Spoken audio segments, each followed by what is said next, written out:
Hey guys, hope you're all doing well today. I've got an original story for you, one you've never heard before, because I just wrote it. I made it as gripping as possible, so I'd love to hear your thoughts. Drop a comment, let me know where you're watching from, and if you enjoy the story, don't forget to like and subscribe. Now let's get into it. The house smelled like cinnamon and brown sugar when I walked through the front door. Lauren had been baking again. Apple crumble, by the look of the golden dish cooling on the granite countertop. The kitchen was spotless, the way she always kept it. Every surface gleaming under the warm pendant lights she'd picked out when we remodeled 2 years ago. Through the back windows, I could see the pool catching the late afternoon sun, the water still and blue, and beyond that, the row of live oaks that lined our property in Cedar Park, just north of Austin. It was the kind of house I'd dreamed about as a kid growing up in a 2-bedroom apartment in Tulsa.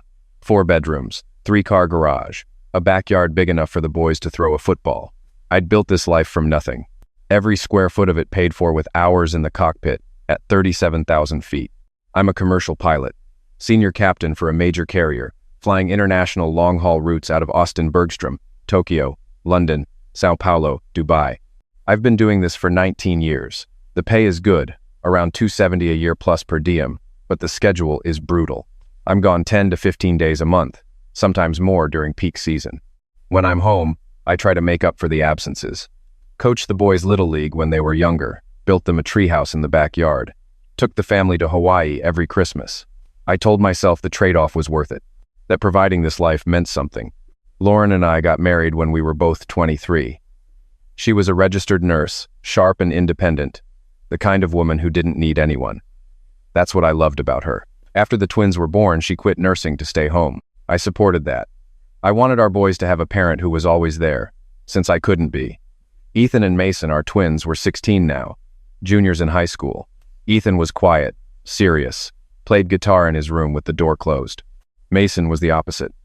Loud, athletic, always pushing boundaries, always testing me. I dropped my flight bag by the mudroom door and stretched my neck. 14 hours in the cockpit, DFW layover, then the short hop home. My body was running on coffee and adrenaline. Lauren came around the corner from the hallway, hair pulled back, wearing one of those soft, oversized sweaters she liked. "Hey, you're early." She kissed me on the cheek, the kind of quick, automatic kiss you give someone you're used to, not someone you've been missing. I caught it. I'd been catching little things like that for a while. "Tailwind out of Dallas," I said. "Where are the boys?" "Ethan's in his room. Mason's at Tyler's." My stomach tightened at the name, but I didn't let it show. Tyler Briggs, my best friend since freshman year at OU. We'd pledged the same fraternity, roomed together junior year, stood up at each other's weddings. When I got hired by the airline, I recommended Tyler for a ground operations supervisor position at the same hub. He got the job. He'd been part of our lives ever since, practically family. He lived 12 minutes away in a townhouse off Palmer Lane. He was at every barbecue, every birthday party, every football watch party. When I was overseas, Tyler was the one who checked on Lauren, drove the boys to practice when she was overwhelmed, fixed the sprinkler system when it broke. I trusted him completely. He was the one person I never questioned. That night at dinner, Mason's chair was empty. He'd texted Lauren saying he was eating at Tyler's. Ethan sat across from me, picking at his food, quieter than usual. I tried to make conversation. "How's school going, bud?" "Fine." "Any update on that AP history project?" "Did it already." Lauren filled the silence with small talk about the neighbors, something about the HOA, a leak in the guest bathroom. I half listened. Something felt off. Not wrong exactly, but tilted somehow, like a picture frame that's slightly crooked and you can't stop noticing it. After dinner, I went upstairs to shower. As I passed Ethan's door, I heard his voice, low and tense, talking on the phone. I wasn't trying to eavesdrop. I just stopped because I heard my name. "I know, Dad just got back." Ethan's voice was barely above a whisper. "But Mason's over there again. He's always over there. Every time Dad leaves, Tyler's at the house. I'm not making this up." There was a pause. Then Ethan said something that turned my blood cold. "I saw them, okay? Last Tuesday. Mom was in the kitchen and Tyler came up behind her and put his arms around her waist. She didn't push him away. She leaned into it. And Mason walked right past them like it was normal. I stood in that hallway, hand frozen on the bathroom door handle, and the entire world I'd built shattered in the space of 10 seconds. My wife, my best friend, in my house. And my son had seen it and said nothing. I forced myself to keep walking. I got in the shower and stood under the water for 20 minutes. Not moving, not thinking, just letting the heat scald my skin while my mind tried to process what I just heard. Here's what I didn't do. I didn't storm downstairs. I didn't confront Lauren. I didn't call Tyler. because in that moment, standing in the shower with steam clouding the glass, something clicked in my brain. The same cold calculation that kicks in when you lose an engine at 40,000 feet. You don't panic, you don't react emotionally. You follow the checklist, you fly the plane. And that's exactly what I was going to do. The next morning I told Lauren I'd picked up an extra trip. 4-day sequence to Frankfurt. She barely reacted, just nodded and said, "Okay, be safe." I kissed the boys goodbye, grabbed my bag and drove straight past the airport to a Holiday Inn on the south side of town. Then I called a private investigator. His name was Carl Whitfield, ex-APD detective, now running his own firm. Thick hands, flat voice, the kind of guy who'd seen every version of this story. He didn't flinch when I told him. He just opened his laptop and asked me for names, schedules, and access points. I gave him everything. Tyler's address, his work schedule, Lauren's daily routine, the boys' school hours. I wanted surveillance. Photos, video, timestamps. I wanted everything documented. Carl quoted me $8,000 for 2 weeks. I wired it that afternoon. While Carl worked, I made my second call. Divorce attorney, Rebecca Chen, one of the sharpest family lawyers in Travis County. I sat in her office the next day and laid out what I knew. She leaned back in her chair and studied me for a moment. "Texas is a community property state," she said. "That means everything acquired during the marriage gets split 50-50, unless we can prove fault." I clenched my jaw. "She's been sleeping with my best friend in my house while I'm working. That's fault." Rebecca nodded slowly. "Texas recognizes adultery as grounds for a disproportionate share of the estate. If we can prove it, and I mean hard proof, not hearsay, you'll have leverage on the property division, spousal support, everything." She paused. "Now tell me about the kids." I told her about Ethan and Mason, about how Mason had gotten increasingly hostile over the past year, how he'd started calling Tyler by his first name instead of Mr. Briggs, how he'd told me last Thanksgiving, in front of the whole family, that I cared more about my job than about them. Rebecca's expression didn't change, but I saw her write something on her legal pad and underline it twice. "That sounds like parental alienation," she said. "If your wife and this man have been systematically undermining your relationship with your son, that's admissible. And in Texas, it can absolutely affect custody." I asked about finances. Rebecca walked me through it. The house, appraised around $780, fully paid off. My retirement accounts, just over $600,000. Savings, about $350. The boys' college funds, $75 each. Vehicles, all in my name. I'd been the sole earner for 16 years. Every dollar in every account came from me sitting in that cockpit. Rebecca told me to document everything. Bank statements, credit card records, any unusual transactions. So I did. And that's when I found the first crack. Over the past 18 months, Lauren had been making cash withdrawals. Small amounts at first. 200 here, 300 there. Then they got bigger. 500, 800, 1,200 in a single week last November. Total, just over $22,000 in cash that I couldn't account for. It wasn't going to bills. It wasn't going to the boys. It was just gone. Carl's first report came in 10 days later. 47 photos, 6 video clips, timestamps, GPS coordinates, everything clean and admissible. The evidence was devastating. Tyler's truck parked in my driveway within 2 hours of my departure on 3 separate occasions. Lauren and Tyler at a restaurant in Round Rock, his hand on her thigh under the table. Tyler picking Mason up from school in his truck, just the two of them, going to get burgers like a father and son. And the worst one, a video, shot through the kitchen window with a telephoto lens, of Lauren standing at the stove, and Tyler coming up behind her, wrapping his arms around her waist. She turned and kissed him, not a peck, a real kiss, the kind I hadn't gotten in years. I watched that video 17 times. Each time I felt something different, rage, humiliation, grief, and then eventually, nothing, just ice. I called Carl. "I need you to dig deeper," I said. Tyler's finances, his phone records, everything. What Carl found next changed everything. Tyler was broke. Worse than broke. He had $63,000 in credit card debt, a defaulted auto loan, and a pending collections judgment from a sports betting platform. Tyler had a gambling problem, a serious one. And here's where it got ugly. The cash withdrawals Lauren had been making? Carl matched the timing. Almost every withdrawal corresponded within 48 hours to a deposit or payment on Tyler's accounts. My wife had been funneling my money to my best friend to cover his gambling debts. $22,000 of my money earned at 37,000 feet while he was in my kitchen kissing my wife. I sat in my hotel room staring at those financial records, and something inside me went quiet. Not calm. Quiet. The dangerous kind. The kind of silence that comes before a storm system that radar hasn't picked up yet. Then Carl called me again. "I've got something else," he said. His voice was different. Careful. "I found communications between Tyler and your wife going back almost 10 years. I felt the floor drop. 10 years? Carl exhaled. "Based on what I'm seeing, this started roughly 2 years into your marriage. Your boys were about 4 months old. 4 months old.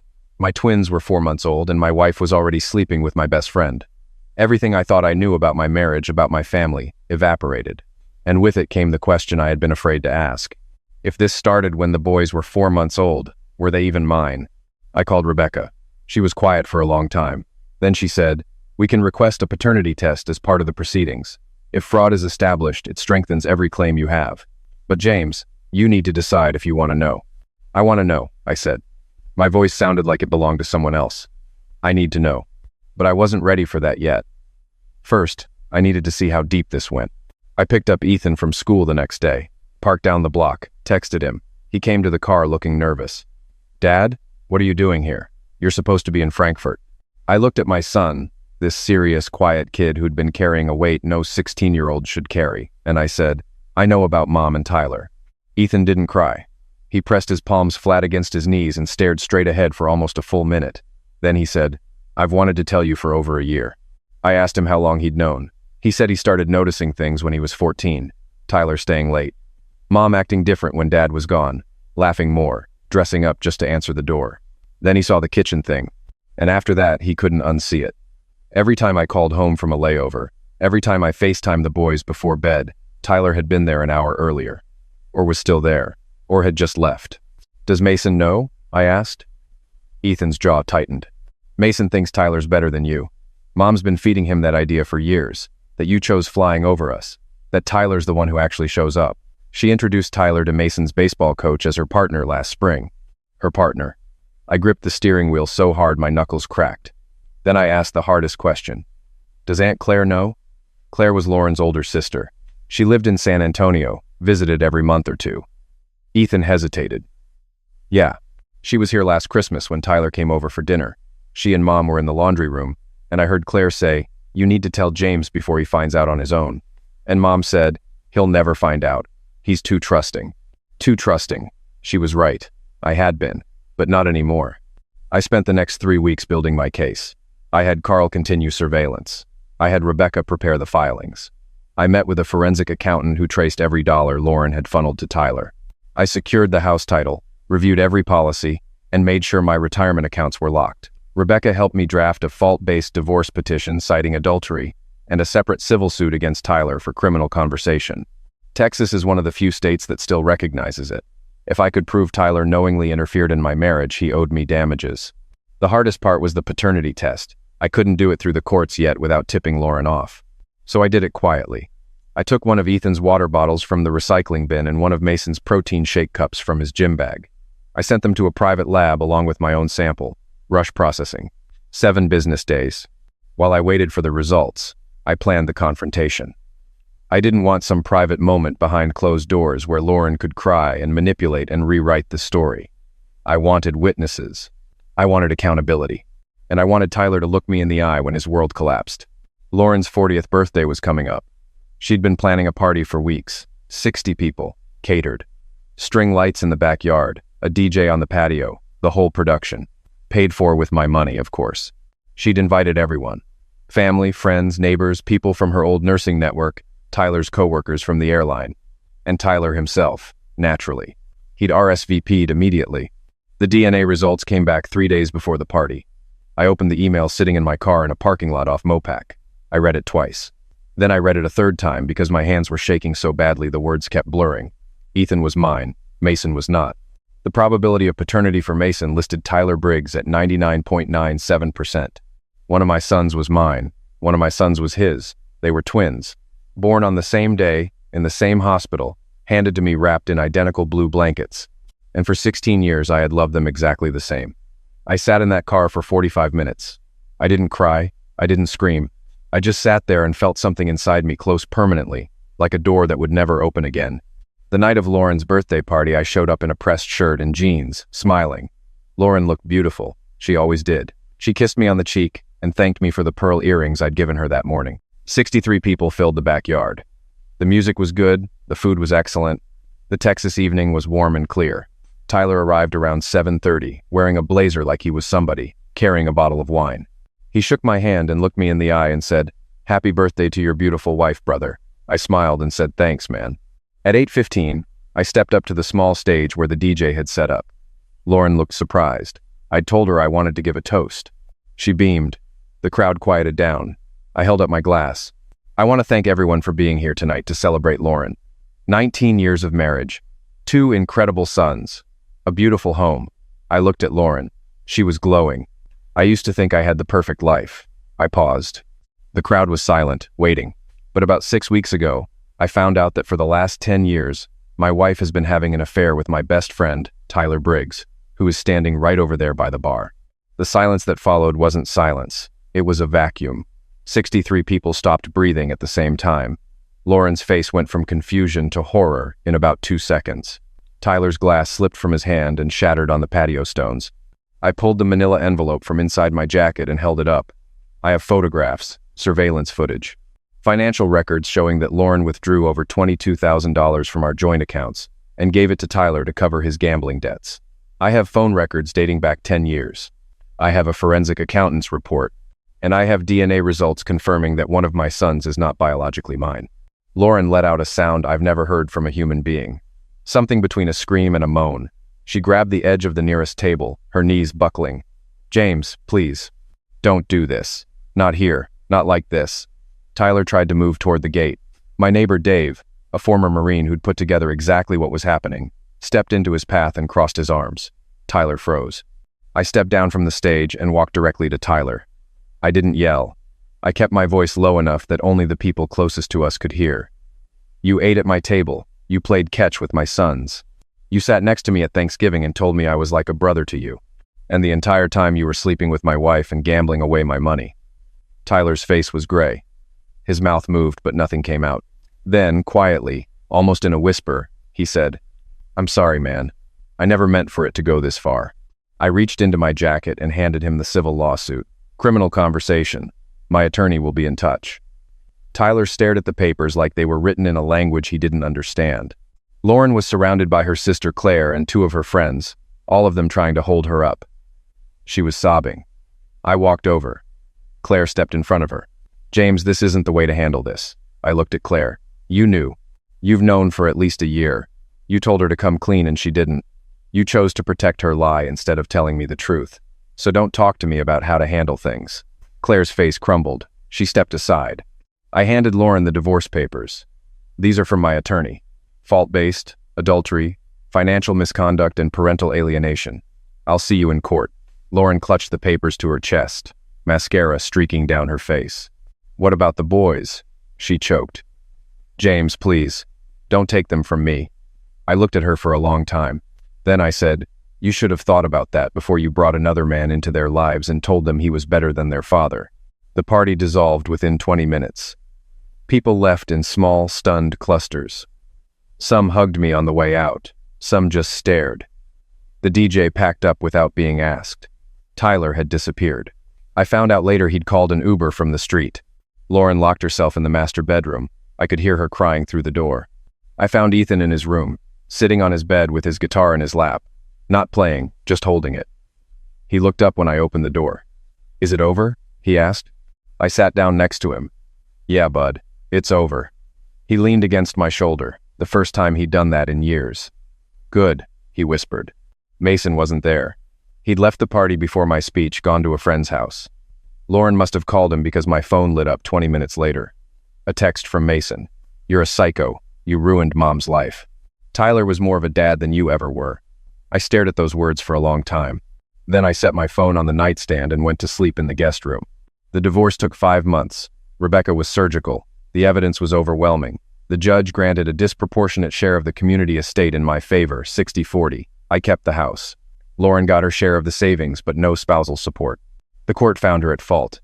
The college fund stayed with me as custodial manager. Lauren moved into a small apartment in Pflugerville. Claire helped her find it. They could barely afford the rent. The custody battle was the worst part. I fought for both boys, full custody. Lauren fought back with everything she had, but the parental alienation evidence was damning. Texts where she'd told Mason that I cared more about flying than about them. Messages to Tyler referring to him as the boy's real father figure. A conversation with Claire where she'd said, "James is just the wallet." The judge didn't take kindly to any of it. I got full custody of Ethan. Mason, who was now 17 and had a say in the matter, chose to live with his mother. He wouldn't look at me in the courtroom.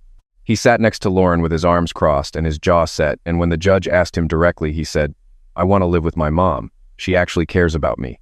It gutted me, even knowing what I knew about the DNA, even knowing Mason might not be biologically mine. I had changed that boy's diapers, taught him to ride a bike, sat in the ER with him when he broke his collarbone at 12. Biology doesn't erase 16 years of being someone's father, but Mason didn't see it that way. Not yet. The lawsuit against Tyler went to trial 4 months later. Criminal conversation. My legal team presented the photographs, the financial records, the surveillance footage, the timeline showing a decade-long affair. Tyler's attorney tried to argue that my marriage was already broken due to my travel schedule. The jury didn't buy it. They awarded me $180,000 in damages, money Tyler didn't have. His wages would be garnished for years. His credit was destroyed. He lost his job at the airline after the details went public among his coworkers. Last I heard, he'd moved back to Oklahoma to live with his mother. I sold the house 6 months later. Too many ghosts in those walls. I bought a smaller place in Westlake, 3 bedrooms, a yard just big enough for a grill and a fire pit. Ethan picked the room with the best light for his guitar setup. We settled into a quiet routine. I adjusted my flying schedule, cut back to domestic routes, fewer days away. It meant less money, but I didn't care anymore. Money had bought me a beautiful house and a perfect-looking life, and none of it had been real. 8 months after the divorce, I got a call from Mason's school. He'd been suspended for fighting. Lauren wasn't answering her phone. I drove to the school without hesitation. Mason was sitting in the principal's office with a split lip and swollen knuckles. When he saw me walk in, his face went through about 6 emotions in 3 seconds. Surprise, anger, shame, and something else. Something that looked almost like relief. I signed the paperwork, walked him to my truck, and drove in silence for 10 minutes. Finally, he spoke. Mom couldn't even pick up the phone. I didn't say anything. "She's been like that for months," he continued, his voice cracking.